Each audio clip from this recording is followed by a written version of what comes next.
Émission spéciale cinéma cette semaine dans le bocal local en raison de la cérémonie des Césars qui aura lieu dans 3 jours. Bertrand Guéry de la société de production Mythiqui qui est avec nous, avec Louis Claro, le directeur du Pâté au Mans.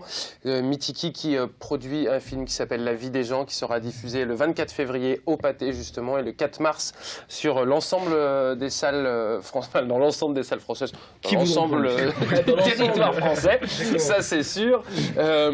Et également Matt pour la sélection comics et Émeric pour son coup de cœur musical. Louis, vous êtes le directeur du Pâté, vous diffusez le film de Bertrand Guéry. On va reparler un petit peu de l'année 2014 c'est une bonne année dans le cinéma. C'est plutôt une bonne année, c'est la deuxième meilleure année depuis 1967.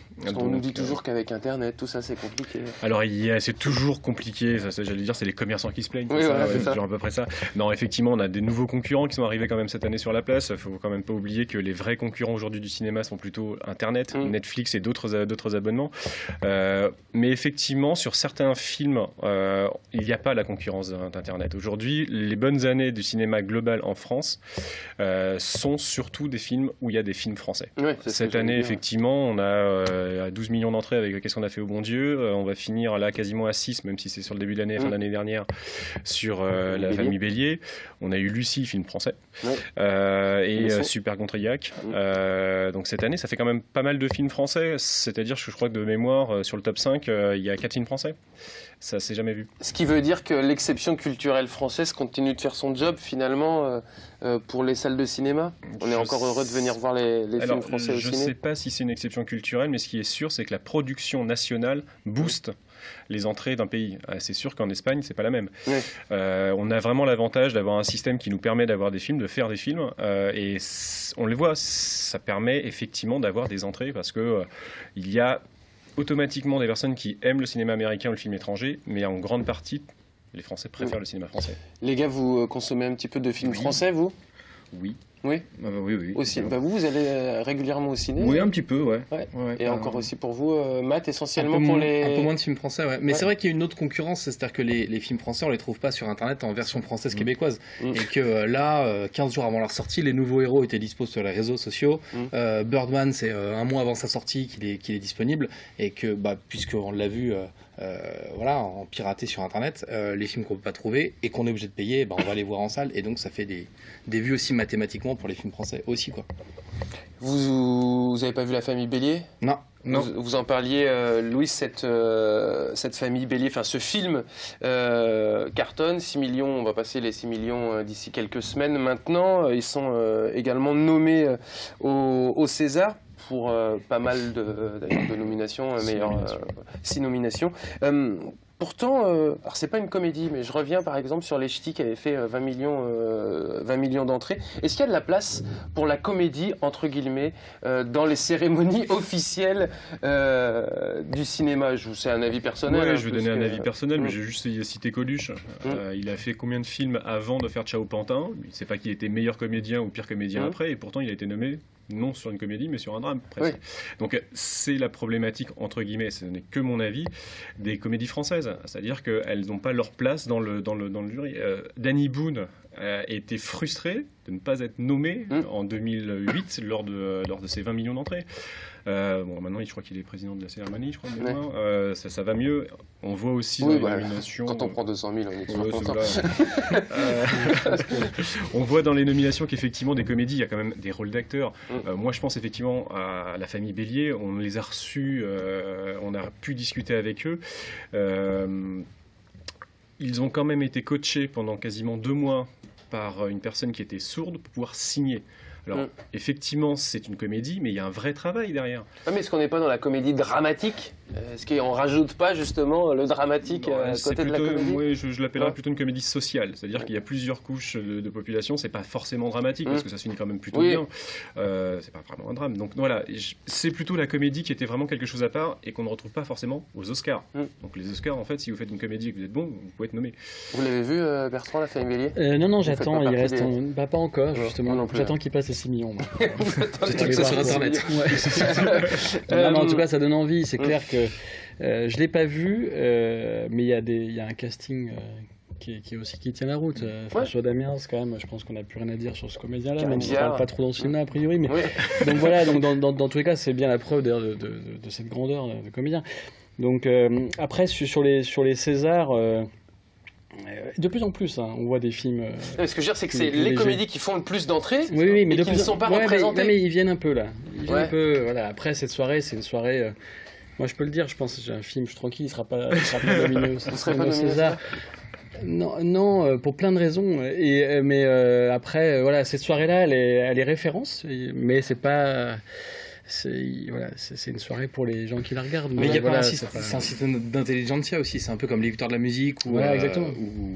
Ou Kenji Girac n'a pas été nommé aux victoires de la musique alors qu'il a fait 600 000 albums. Voilà, mais c'est pas des cérémonies populaires du coup. C'est exactement. C'est le milieu qui va discuter entre eux. Et je pense que ça les a desservis pendant pas mal de temps. C'est-à-dire que les personnes ont été voir des films français en grande masse et ils ne les retrouvent pas en fait dans cette cérémonie. Donc du coup, c'est vrai que quand on se met devant une télévision et que dans le listing on en a vu qu'un seul, voire pas du tout, forcément ça nous parle pas. Qu'est-ce qui explique par contre le succès d'un film comme La Famille Bélier? C'est justement le côté intouchable, on l'a beaucoup comparé à Intouchable, c'est cette espèce d'empathie qu'on va avoir avec la vie de gens... Non, moi je rentrerai pas dans ce débat-là parce que on n'a pas reconnu cette empathie dans Qu'est-ce qu'on a fait au bon Dieu. Donc ça n'a du tout n'a absolument rien à voir. Je pense que au-delà en fait du handicap dans le film, c'est surtout en fait il parle à plusieurs catégories. C'est-à-dire que vous avez les adolescents qui s'y retrouvent parce que c'est le moment la gamine qui veut partir. On a effectivement cette famille paysanne, donc du coup c'est plutôt rural, donc du coup on voit aussi dans les chiffres qu'il y a une profondeur beaucoup plus importante que dans d'autres films, donc c'est à dire qu'il est beaucoup plus vu en province qu'à Paris, donc il y a aussi ça, donc tous les sujets mêlant les uns aux autres, on se retrouve avec quelque chose qui est beaucoup plus large et qui ne communique pas que sur le handicap. Le handicap en fait c'était le sujet principal, mais c'était pas un film comme disait Éric Lartigot sur le handicap, c'était un film avec le handicap. Et c'est vrai que ça marche pour plein de films, par exemple si on voit le succès du Hobbit, ça parle aux nains, ça parle aux elfes, ça parle aux mecs qui veulent se balader, ça parle à plein de catégories de population. Mais ce qu'il faut, c'est que ça parle large en fait. Ça fait un succès. C'est ça. Puisque vous avez interrompu Louis, Matt, ça va être à vous, comics et cinéma, où c'est une chronique assez, pas dire régulière dans le bocal, mais les comics se sont essentiellement beaucoup adaptés. Oui, parce qu'il y a beaucoup d'adaptations. Il y a eu 10 films adaptés de comics l'année dernière. Il y en a 3 qui sortent au mois de février. Il y a Les Nouveaux Héros, Kingsman, Service Secret et Birdman. Et puis ça continue à faire beaucoup d'argent. On va voir encore pas mal de films cette année. On va voir la suite de Avengers. Alors souvenez-vous, Avengers, c'était ça. Et voilà. Et ensuite, il y a encore... non, mais c'est bien, parce qu'il vérifie, parce qu'il y a des fois, ça fonctionne pas. En fait, je n'ai pas d'écran de contrôle pour voir les images que je lance. Voilà, c'est le secret de la télévision. C'est la seule télé au monde. C'est la seule télé où on peut pas voir la télé, en fait. Du coup, Avengers, c'est vraiment la figure de proue de Marvel Studios au cinéma. C'est la plus grosse licence. Ils sortent donc Avengers 2 avec cette image. Ça va faire des milliards de dollars encore. C'est l'ère d'Ultron qui met en scène donc des super-héros comme... Iron Man, comme Hulk, comme Captain America, comme Thor. Et puis pas du tout le plus célèbre des super-héros qui est Spider-Man et qui était tout seul dans son coin. Voilà. Mais jusqu'à maintenant, parce que c'est la grosse annonce du moment, on va enfin voir Spider-Man dans les films Avengers. Alors pourquoi c'est un événement? En fait, ils sont potes. Normalement, ils sont capables de partager des moments, les Avengers et Spider-Man, comme les X-Men, parce qu'ils font partie du même univers. Sauf que ça a été vendu différemment au cinéma. Aujourd'hui, au cinéma, Spider-Man appartient à Sony. Les X-Men appartiennent à la Fox, comme les 4 Fantastiques, qui vont aussi revenir cet été. Et les Avengers appartiennent à Marvel Studios, ce qui fait que c'est des trucs... Disney. Oui, Disney qui a acheté Marvel Studios. Du coup, ça fait des trucs un peu compliqués, ce qui fait que les personnages peuvent pas se croiser, et ils ont enfin réussi à s'entendre. Alors pour s'entendre, c'est hyper simple, ça se fait à coup d'avocats, 2 milliards de dollars, et puis de partage de bénéfices, et puis surtout, c'est intéressant pour Sony parce que Spider-Man, ça va pas très fort au cinéma. Amazing Spider-Man 2, ça fait un succès au pâté, Louis? Non, cette année, effectivement, la reprise a été loin des reprises des débuts des années 2000. Et globalement, les super-héros fonctionnent bien au cinéma, sinon, Louis? Globalement, oui. Mais ce qu'il faut, c'est qu'ils sortent très vite après les États-Unis. En fait, on s'attendait aussi à un démarrage canon avec Spider-Man, parce que c'était une sorte de galop d'essai technique aussi pour la salle. C'était un film en 4K, un film en Atmos, ça permettait de mettre le pâté dans son écran, en fait, de tester ses limites techniques. Quand vous dites de mettre le pâté dans son écran, vous parlez du lieu, là. Ouais, le pâté avec un H, ouais. Mais on parlerait de rillettes, sinon on en sort, mon grand. Pardon. C'est plutôt le film qu'on a mis dans un écran. Ouais. Du coup, tout le monde va y gagner, les avocats de Marvel, les avocats de Sony, et pas Andrew Garfield, qui était le Spider-Man, et qui, il va dégager. Et qui c'est on ne sait pas par contre. On ne sait pas, la nouvelle est tombée ce sera, quelques heures, minutes, jours. Ce sera un nouveau Spider-Man. Alors il se murmure dans les milieux de fans que ça pourrait être même un nouveau Spider-Man qui ne serait pas Peter Parker et qui pourrait être Miles Morales, qui est un autre Spider-Man, mais on rentre dans des... Ah ouais, c'est un Spider-Man qui est intéressant parce qu'il est métis, mexicain et homosexuel. Donc on rompt complètement avec le profil de Peter Parker, mais ça on le saura. Il sera quand même toujours journaliste, rassurez-moi. Quelques mois. Il sera plutôt étudiant, on va plutôt retourner à la base du personnage. La rumeur courait depuis quelques temps, puisqu'on avait annoncé un film Captain America 3 qui s'appellerait Civil War, et que dans Civil War, c'est Captain America et Iron Man, ils sont pas très copains et ils se battent un peu. Et en fait, Peter Parker, Spider-Man, sert de référent. Il va passer d'un camp à l'autre, il va révéler son identité pour faire avancer la cause. Voilà, c'est ce qu'on devrait pouvoir du coup envisager dans le prochain Captain America qui sortira en 2016 ou 2017 si je dis pas de bêtises. Personne ne me contredit. Non, on ne sait pas. En tout cas, je suis content que Marvel reprenne Spider-Man et qu'on ait pu avoir l'information à temps pour faire cette émission, ce qui nous a permis d'en parler. C'est pas mal, on a pu en parler. C'est incroyable. Hein. Sinon, on aurait dû en parler la semaine prochaine. C'est fou. C'est vrai, merci beaucoup Matt. Globalement, Louis, votre coup de cœur, vous, sur l'année 2014, c'est peut-être un peu compliqué, mais... Non, moi j'avais un film en fait qui était Pride.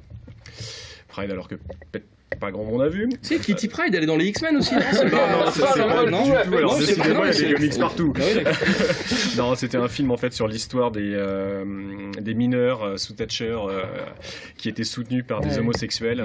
C'était deux milieux qui se sont totalement télescopés et le film était très bien réussi. Et sur les films qui sont nommés au César, j'en ai pris 4, moi, La Famille Bélier, Saint-Laurent, Sils Maria et Respire. Vous avez vu les 4 ? Oui, moi j'avais un coup de cœur, alors pas pour La Famille Bélier, même si tout le monde le connaît, c'était plutôt pour Respire. D'accord. Le premier film de Mélanie Laurent avec ces deux actrices qui sont nommées en tant que meilleur espoir féminin. J'ai eu un vrai coup de cœur parce que je trouve que pour un premier film, c'était plutôt bien réussi. En tant que réalisatrice, alors oui, effectivement, elle est nommée. Alors il y a beaucoup de nominations, évidemment, quand je vois tout ce qu'il y a. Il y a combien de... Ça me fait plaisir à dire nommé et pas nominé, Julien, je vais vous le dire. Ouais. Ça me fait bien plaisir. Mais vous savez que je traîne un petit peu sur les réseaux sociaux et j'ai vu la baffe qu'a mis Bernard Pivot, un mec qui dit nominé au lieu de nommer. Du coup, je fais très attention. Je suis très content que vous le remarquiez. Cédric, merci beaucoup. Concernant La Famille Bélier, 6 nominations, vous l'avez dit, Louise, vous pensez qu'ils vont en avoir une ? Est-ce que le nombre d'entrées joue dans... Non ? Absolument pas. D'accord. Non, absolument pas. Sinon, pour Louane, entre autres, la petite chanteuse. Louane, moi, s'il y a un vrai coup de cœur sur le film dans les nominations ou dans les nommés, ce serait plutôt pour Eric Elmos-Nino. Oui, le prof de chant. Le prof de chant qui a un second rôle qui est juste fabuleux dans le film. Un coup de cœur pour lui, s'il pouvait avoir quelque chose, moi ça me paraît très très bien. Excellent acteur qu'on avait vu dans Gainsbourg, notamment. Et qui arrive à nous faire croire ici que Michel Sardou est un chanteur intéressant. Oui, ça c'est quand même une performance dans le corps. C'est quand même ça vaut un César. Oui, c'est vrai. Il nous chantait quand même Le temps béni des colonies et on l'a remis quand même dans un film qui va faire 6 millions d'entrées. C'est un scandale. Mais ça nous amène tout naturellement à la musique et à Michel Sardou. Non, pas Michel Sardou pour le coup. 24 Hour Party People. Voilà, donc quand on avait dit tiens on va faire une émission sur le ciné machin, je me suis dit de quoi je viens pouvoir parler exactement, parce que moi je fais musique et tout. Mais il y a plein de films sur les groupes. Et voilà, il y a plein de films sur la musique en général, et donc j'ai hésité en fait avec un autre film musical que j'adore qui s'appelle Presque Célèbre, mais j'ai préféré en fait parler de 24 Hour Party People, qui est un film de 2002 signé par Michael Winterbottom, qui a réalisé aussi 9 Songs et Tournage dans un jardin anglais. Ils sont deux très très bons films qui sont passés assez relativement confidentiellement en France, tout comme ce film là d'ailleurs, 24 Hours. Et donc en fait ça raconte l'histoire en fait d'un label anglais qui s'appelle Factory, qui a commencé dans les années 78-79. C'est pas la Factory de Warhol, non. De Warhol, ça a pris son nom de la Factory de Warhol. Donc Factory Records, leur logo c'était ça. Voilà. D'accord. Et donc ça a été fondé par Tony Wilson pour pouvoir en fait sortir les albums et les singles de Joy Division, mais ils ont fait plein d'autres choses exactement puisqu'ils ont produit également New Order, Happy Mondays, Orchestra in the Dark, enfin beaucoup de choses. Et en fait donc j'ai choisi ce film là plutôt parce que c'est un vrai film de cinéma, c'est-à-dire que la musique finalement ça pourrait parler de Michel Sardou par exemple, et vu la réalisation en fait ça rendrait le truc vraiment intéressant. Il y a une vraie réal, un vrai parti pris esthétique, en fait ça oscille toujours entre le documentaire parce qu'il y a des vraies images d'archives mais aussi le biopic parce qu'il y a des acteurs qui jouent les rôles et donc du coup c'est assez fantastique. J'avais préparé un tout petit bout de bande-annonce si on peut la regarder. On peut la regarder. June the 4th, Sex Pistols play Manchester for the very first time. There are only 42 people in the audience. Inspired, they will go out and perform wondrous deeds. For instance, behind me are Stiff Kittens, later to become Joy Division, finally to become New Order.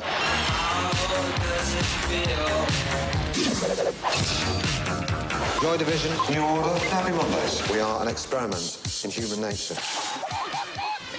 Voilà, donc un film un peu punk, un peu crade, un peu dégueulasse, mais pas que. C'est tout vous ça. Hein. Exactement, tout à fait. Pour ça, je me suis pas rasé, tout ça. Moi voilà. non plus. Mais voilà, c'est un film qui vraiment vaut le coup d'être vu. Il y a plein de niveaux, il a plein de niveaux de lecture. C'est, on peut le regarder 2, 3, 4 fois et à chaque fois on voit des trucs différents. C'est vraiment le genre de film qui vaut le coup en tant que film, juste quoi. C'est-à-dire que la musique finalement, elle est au second plan, c'est plus une philosophie de vie. D'accord. Qui est assez voilà, moi c'est un film qui m'a un peu métamorphosé. Ça parle de l'art en plus, donc voilà, c'est l'art qui parle de l'art, donc ça me parle très bien. Tony Wilson par exemple, le vrai Tony Wilson a fini complètement ruiné, il est mort parce qu'il pouvait plus payer ses frais de santé, parce que justement il avait englouti tout son argent dans le label pour pouvoir créer quelque chose de beau tout simplement, et je trouve que ça c'est une belle jolie philosophie de vie. Bon, oui, c'est vrai, mais enfin bon, c'est quand même dommage de mourir comme ça. Bertrand, faites attention avec Mythique. Oui, je ferai attention à ça. Merci pour le conseil. La musique, c'est extrêmement important d'ailleurs dans la production d'un film aussi. Musique originale. Ouais, musique originale. Olivier Joly, un compositeur qu'on suit aussi depuis longtemps, qui avait composé pour d'autres nos autres films, et voilà, et ben là, il a eu sa chance, et ouais, je pense qu'il vient porter le film. C'est, on se souvient souvent d'ailleurs, Louis, aussi des films par rapport à leur bande-annonce. Je vais prendre juste bande originale, pardon, ou pas, oui. Oui, mais je prends Les Petits Mouchoirs par exemple, qui est un film qui a très bien fonctionné pour le film, et puis où tout le monde s'est précipité aussi à télécharger légalement bien entendu, et à acheter celui qui fait très bien ces bandes originales, c'est effectivement Tarantino. Oui, aussi. Tarantino. Et en plus, c'est des BO qui, justement, parce que je voulais un peu ramener une BO qui tienne toute seule, et en fait, à part les Tarantino, j'en ai assez peu trouvé. Les choristes quand même. Non, ça tient pas tout seul. C'est affligeant. Oui, c'est vrai, Tarantino, notamment sur Django. Surtout les films. Il y a vraiment un vrai travail de pouvoir ressortir des tubes des années 60 du placard pour les remettre dans le goût dur. Je trouve que c'est toujours vraiment des bandes originales qui portent le film. Là, sans les images, on sait très bien de quel film on parle. Bertrand, vous avez une oreille du coup, vous, pour la musique, parce que vous venez plutôt du monde de l'image, assistant réalisateur. Du coup, c'est peut-être plus compliqué, alors qu'on sait que c'est aussi très important et que ça va accompagner le spectateur. Non, je fais des images, mais j'ai une chaîne IFI chez moi. En fait, pour moi, je dissocie pas l'image et le son. Donc, dans tous les cas, ça s'imbrique. Non, évidemment, une culture musicale qui fait que j'aimerais en mettre justement comme Quentin, je peux l'appeler comme ça. Bien sûr, comme Quentin. Mais en fait, le truc, c'est que nous, c'est vrai qu'on crée toutes nos musiques, puisque c'est la meilleure manière déjà d'avoir les droits et surtout de pouvoir les payer. Mais ça, c'est aussi une part, on n'en parle pas assez souvent dans les films, c'est une part, parce que c'est vrai que faire Moulin Rouge, par exemple, je veux dire, avec la VO qu'ils avaient, je veux dire, évidemment, c'est toujours plus facile, puisque vous attirez déjà 70% de votre spectateur avec la musique, quoi. Donc il faut certainement se coller à des jeunes groupes un peu montants, et puis qui nous permettent de faire la musique sur nos films, mais c'est un poste très important en fait. C'est un poste très important, même financièrement. Qu'on néglige pas d'ailleurs. Et qu'on néglige pas. Alors, le vrai truc, là, c'est l'assistant réalisateur qui parle et puis le producteur. Très souvent, on a l'argent pour fabriquer le film. Et on aurait tendance à le négliger parce qu'il nous reste évidemment plus rien. C'est un peu la part du pauvre, quand même, la musique. Alors que, j'insiste, c'est vraiment quelque chose de très important. Et je vais arriver à le dire, Hervé Houssou, qui est le coproducteur du Hervé Houssou, qui est le coproducteur du film. Non, qui est coproducteur du film avec Anna Film, est très sensible à la musique. Et justement, il nous a orientés vers Olivier Joly. Donc au-delà de toutes ces autres orientations, et il nous a soutenus pour faire en sorte que le film existe, il a mis sa patte folk dans le film. Sa patte folk. Et voilà, j'ai juste dit ça. La vie des gens d'ailleurs qui sera diffusée le 24 février prochain dans les salles du cinéma Pathé au Mans. Bertrand Guéry de la société de production Mitiki est avec nous, accompagné de Louis Claro, le directeur du Pathé. Matt et Émeric sont avec nous aussi pour cette émission spéciale cinéma 3 jours avant les Césars. On se retrouve d'ici quelques instants.